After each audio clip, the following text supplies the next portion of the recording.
Eh bien, après vous avoir expliqué dans les épisodes précédents les caractéristiques techniques et les variantes de cette cabine, je veux maintenant vous expliquer comment la Dry King peut être utilisée. Dans la configuration conventionnelle, où je n'ai que les portes avant de chargement et de déchargement, la voiture passe ensuite par cette porte, pour être masquée à l'intérieur, puis peinte et séchée. Soit le système le plus coûteux du point de vue économique, soit nous pouvons utiliser notre concept car mover. C'est-à-dire placer la voiture sur les plateaux, puis utiliser la porte sectionnelle latérale, pour introduire la voiture dans la cabine. Cela peut être fait avec la voiture déjà complètement masquée. À ce stade, nous pouvons la pousser à l'intérieur, sans le moindre effort et ne prenant pas plus de quelques secondes. Cela nous donne la possibilité de faire toute une série d'activités à l'extérieur, en engageant la cabine uniquement et exclusivement pour le temps de pulvérisation et de séchage. Maintenant, je veux vous montrer la simplicité de pousser cette voiture à l'intérieur. Donc, vous n'avez pas besoin de 3-4 personnes, mais seulement une et facilement cette personne peut pousser à l'intérieur. Comme vous le voyez, le temps de transférer la voiture de la station de masquage à la cabine de peinture est vraiment très peu. À ce stade, il est possible de fermer la porte latérale et de commencer immédiatement le travail. Si par contre, vous utilisez la Dry King, combinée avec la Combi King, une fois appliquée la base et séchée et fini l'application du transparent, j'ouvre la porte latérale et pousse la machine à l'intérieur de la Combi King. Combi King, c'est notre cabine infrarouge pour le séchage du transparent.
Eh bien, nous venons de terminer un travail d'environ 3 panneaux qui est la moyenne des travaux que vous faites dans la carrosserie.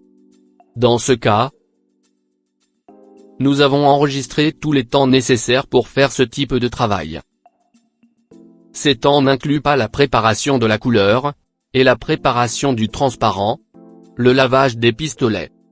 Ils ne comprennent que le temps nécessaire pour effectuer le travail à l'intérieur de la cabine. Nous avons donc une application de la base à l'eau, qui a pris 2 minutes et 30 secondes. Le séchage avec cette cabine, de la base à l'eau sans l'utilisation de la ventilation forcée manuelle, parce que comme je l'avais expliqué dans la présentation, la Dry King a un programme dédié, a pris 6 minutes.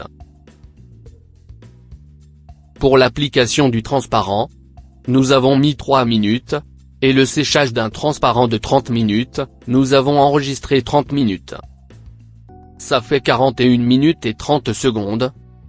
Si, à ce moment-là, nous ajoutons maintenant à l'intérieur de la cabine, les autres 30 ou 40 minutes de masquage, est évident qu'il fait un travail toutes les heures et demie, ou toutes les 2 heures. Et c'est ce qui se fait habituellement.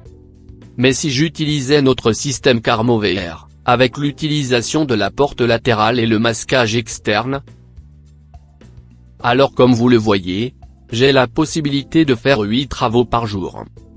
Parce que sur 40 minutes aller à 1 heure, chaque heure économise 20 minutes.